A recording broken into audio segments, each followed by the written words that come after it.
Thanks for tuning in to this episode of History's Greatest Battles, Season 2, where we explore history's greatest sieges. If you know somebody that enjoys this genre of history, please share the podcast with them. And thank you for your patience during the hiatus we've experienced. You know what they say, in life either nothing happens at once or everything happens at once. And that's kind of how it's been the last month or two. In the final months of 1967, the United States had reached the height of its military commitment in Vietnam.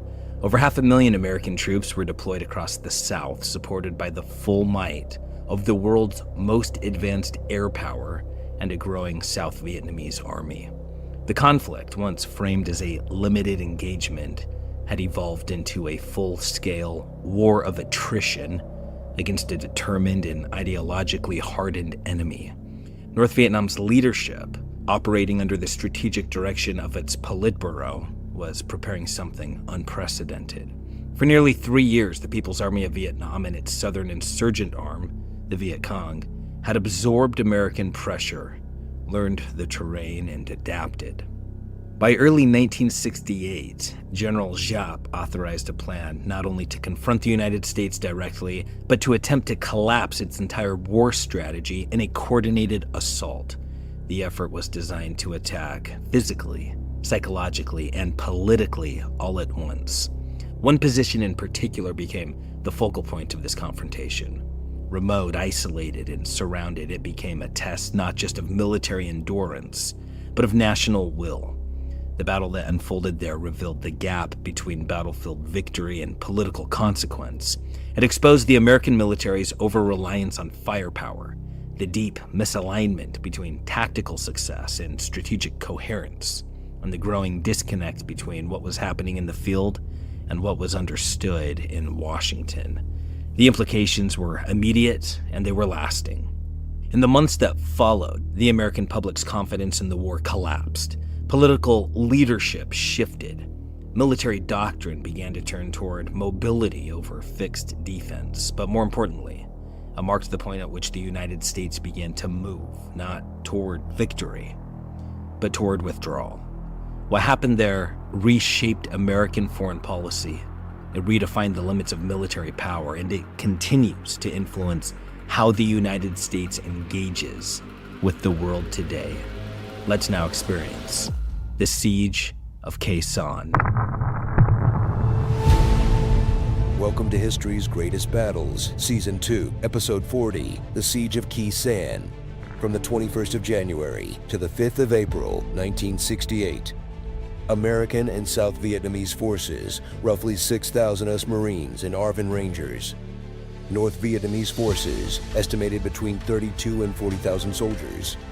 The North Vietnamese defeat marked the terminal collapse of their ambitious 1968 campaign, an orchestrated general offensive designed to fracture American resolve and ignite a nationwide uprising, brought to its knees by the very forces it sought to outmaneuver. By the back half of 1967, American boots had been grinding through Vietnamese soil for 2.5 relentless years, fighting, bleeding, holding the line in a war that was already starting to feel like a forever campaign. U.S. manpower had surged past the 500,000 mark, with the ARVN, South Vietnam's own army, finally starting to show signs of hard-earned competence, toughened by training and regular contact with the enemy.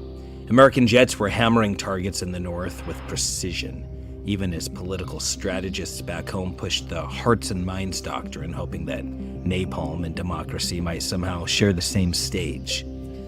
General Vo Nguyen Giap, master of the Long War and Hanoi's iron-willed commander, crafted a 3-phase strategy in early 1968. Backed by the full authority of the Politburo, he set in motion a bold plan to outflank, outfight, and outlast the world's strongest military. The opening move?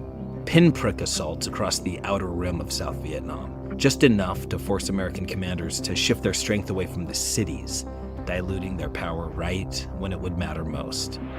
Phase 2 called for chaos. Viet Cong units were to light up every town, every village all across the South, grinding down ARVN morale and gambling on a local uprising to rip the government out by the roots. If it worked, U.S. forces would be scattered and surrounded, cut off in hostile terrain with no loyal ground to stand on. And then came the knockout punch, a full-force strike by the North Vietnamese army, meant to crush American resolve with a victory so overwhelming it would echo from Saigon to Washington. Just like they'd humiliated the French at Dien Bien Phu in 1954, Hanoi's high command believed a win like this would force the Americans to the table, with the communists holding every card. They called it Tong Kong Kich, Tong Kai Nha, the general offensive, general uprising. It wasn't just a military operation, it was a political gamble, a psychological hammer, a declaration that the North was not bluffing. By late '67, the communists were on the move, slipping units into position across the map. American intel wasn't blind. The signs pointed to something big, a northern hammer winding up for a strike. General William Westmoreland, the man in charge of the American war effort, didn't wait to get hit. He started locking down key terrain, bracing for the impact he believed was coming fast. Khe Sanh, a remote outpost in Quang Tri, just south of the DMZ, was one of the high cards on Westmoreland's hand. He wasn't about to fold it. Strategically, Khe Sanh was no ordinary patch of jungle. It straddled Route 9, a vital artery for communist logistics, and it stared straight across the border at the Ho Chi Minh Trail, the North's main line for moving men and material south through Laos. Some brass wanted to pull troops back to protect the cities, but Westmoreland wasn't buying it. He dug in at Khe Sanh, convinced it was the linchpin, not a liability. From November through January, U.S. forces watched in disbelief as NVA units moved openly near the DMZ, bold, visible, almost daring someone to challenge them. Meanwhile, Viet Cong fighters were slipping silently into cities and hamlets across the south, preparing the battlefield for the general uprising. The contrast was sharp. Noise in the north, stealth in the south. The assault was timed with brutality in the precision. January 30th to February 1st, right in the middle of Tet, the Lunar New Year, traditionally a time of ceasefire. This year, it would begin in fire and in blood. Marines had been trading shots with NVA patrols since December, but it wasn't until January 20th when an NVA officer defected that the full picture came into view. The attack wasn't just coming, it was imminent. At 5:30 a.m. on January 21st, it began. Rockets and artillery thundered down across every Marine and ARVN position in the area. The siege of Khe Sanh had arrived. In one of the first salvos, the communists nailed the main ammo dump. 90% of the base's ammunition vanished in a single detonation that lit the sky like a furnace and sucked the oxygen out of lungs. Westmoreland didn't flinch. He gave the green light for Operation Niagara, a plan already in motion since early January. Khe Sanh wouldn't be held by Marines alone. It would be wrapped in a wall of steel, B-52s overhead, tactical fighters screaming in, artillery and mortars raining down hell. As Davidson put it, quote, a mighty waterfall of firepower, end quote. Day after day, the NVA unleashed steel from hidden guns, pounding the village, the Khe Sanh combat base, and the high ground around it. Hill 861A, just 3 miles north, was a magnet for fire. The enemy wasn't probing, they were battering. On the night of January 31st, the Tet Offensive exploded across South Vietnam, but not at Khe Sanh. There, the jungle stayed quiet, too quiet. The killing would resume soon enough, though. When the Tet Offensive began to falter under U.S. firepower, attention snapped back to Khe Sanh. The base was now fully encircled, surrounded by a determined enemy who was not letting go without a bloodbath. On the night of February 4th, Hill 861A lit up once more. 3 brutal hours of close quarters combat, much of it hand-to-hand, ended with the Marines holding firm. They left 107 enemy bodies on the slope at the cost of 7 dead and 35 wounded. 2 nights later, the tide shifted west. At Long Vey, a Special Forces camp was overrun, wiped out in a surprise blow that reminded everyone Khe Sanh wasn't the only battlefield. In Washington, nerves frayed. Voices in the capital questioned why the hell Khe Sanh mattered. Some saw it as a trap, a pointless hill in the middle of nowhere. Westmoreland had a different read. He saw Khe Sanh as a fortress, a hedgehog in the jungle, built not to run, but to draw the enemy in and then annihilate. Not everyone bought in. General Maxwell Taylor, LBJ's top military advisor, warned against the plan. He smelled another Dien Bien Phu. Westmoreland shot back hard. Abandoning Khe Sanh, especially after the Tet Offensive, would hand the NVA a psychological win they hadn't earned on the battlefield. And he had a point. The American press had spun Tet as a disaster for the U.S., a communist triumph. But tactically, Tet was anything but. The real story was buried under headlines. Pulling out of Khe Sanh would have confirmed the worst fears back home, that America was losing, that the war effort was buckling. Even if it wasn't true, perception was king. At the base, the lull in the ground attacks meant nothing. Artillery fire rained down in a steady, punishing rhythm. 500 shells a day, every day. The siege was grinding the defenders without any mercy. With the roads cut, everything had to come by air. Ammo, rations, water, even survival. And that water, it was running out. The airstrip was shredded. C-130s came in fast and low, sometimes dropping pallets from just 5 feet off the deck. No room for error, and no second chances. But if the enemy owned the ground, the skies belonged to America. Around the clock, U.S. air power prowled overhead, ready to vaporize anything that moved. Over the course of the siege, B-52s alone dropped 60,000 tons of ordnance. Quote, add that to the 40,000 tons dropped by the tactical aircraft and you have 5 tons of bombs dropped for each of the 20,000 NVA soldiers suspected of being in the general area of operations. NVA veterans still speak today of the mixture of terror and awe at the thunder that rained down on them. End quote. Despite the daily pounding, morale at Khe Sanh held steady. It wasn't comfort that kept them going, it was grit. Most Marines lived below ground, crawling through bunkers like trench-born warriors, surfacing only to shoot or to shore up defenses. February 23rd was pure hell. Over 1,300 incoming shells in one day. And then came the real shock. NVA trenches, just 30 yards from the wire. The enemy wasn't just close, they were breathing down the necks of the defenders. 2 days later, a 47-man patrol went out to silence a mortar that had been ripping into the base, and they walked straight into an ambush. A relief unit tried to break through. Same fate. Shredded. The mortar kept firing. 28 Marines were dead, over 20 more wounded. That single fight was a brutal reminder. Out there, every step cost blood. In the days that followed, buried sensors started pinging. Enemy movement, and lots of it. A large force was shifting in the jungle, too big to be ignored. Colonel David Lowndes, running the show at Khe Sanh, didn't hesitate.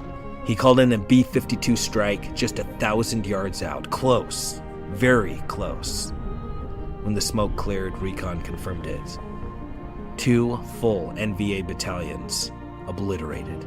1 strike, 2 units wiped from the map. Then on February 29th, the NVA threw a regiment at the ARVN Rangers, and they hit hard. But the Rangers hit back harder, and their assault crumbled. After that failed push, the NVA began slipping away. The shells kept falling, but the troops behind them were vanishing, and the siege was unraveling. On March 30th, a Marine patrol made contact. Hard contact. They dropped 115 NVA soldiers, losing 9 of their own. And that was the last major clash. After that, it was just echoes. In April, Marine patrols pushed out. Each sweep found fewer NVA fighters. A few stayed behind, enough to keep nerves sharp, but the big pushes were over. The fight for Khe Sanh had burned itself out. April 1st marked the start of Operation Pegasus.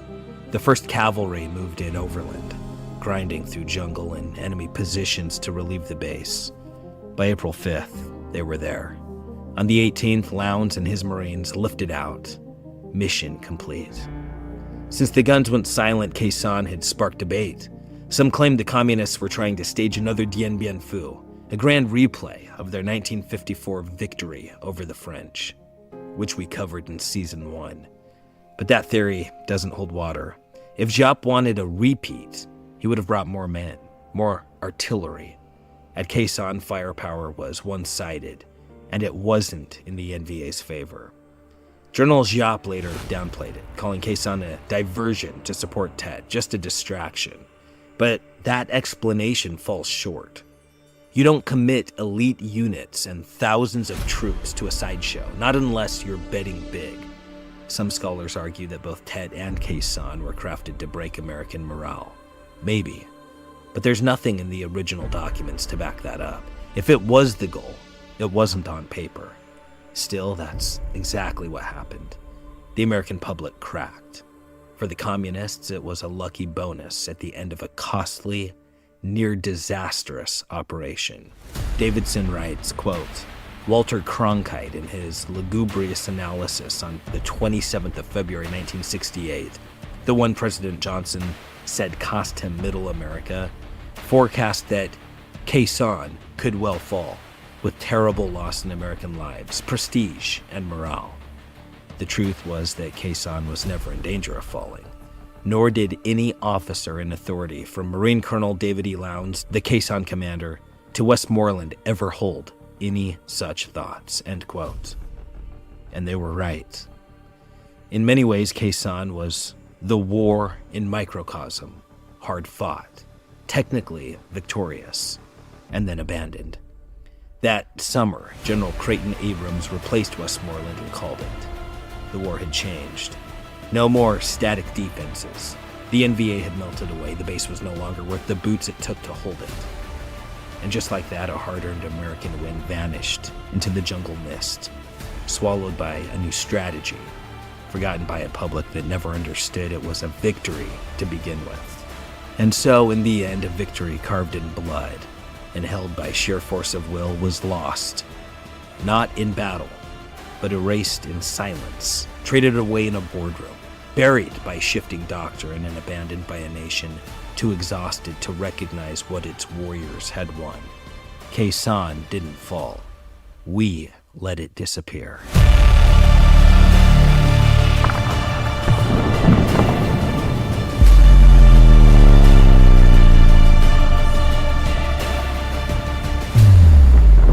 Hope you enjoyed the episode. Let's now descend into the killing fields of the comments section. On our episode on the Siege of La Rochelle, listener 7 Warrior 7 Chief 7 commented, I'm Acadian. May God bless our Knights Templar ancestors who protected our families.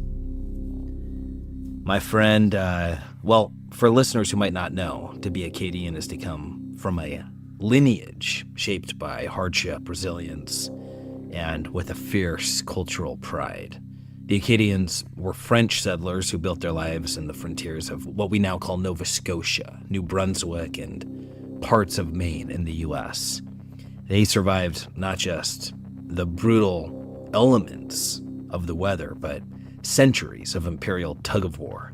They were caught between the French and British empires that rarely had their best interests in mind. And when the hammer finally came down during the Great Expulsion, many were scattered, exiled, and in some cases, erased from the land that they called home.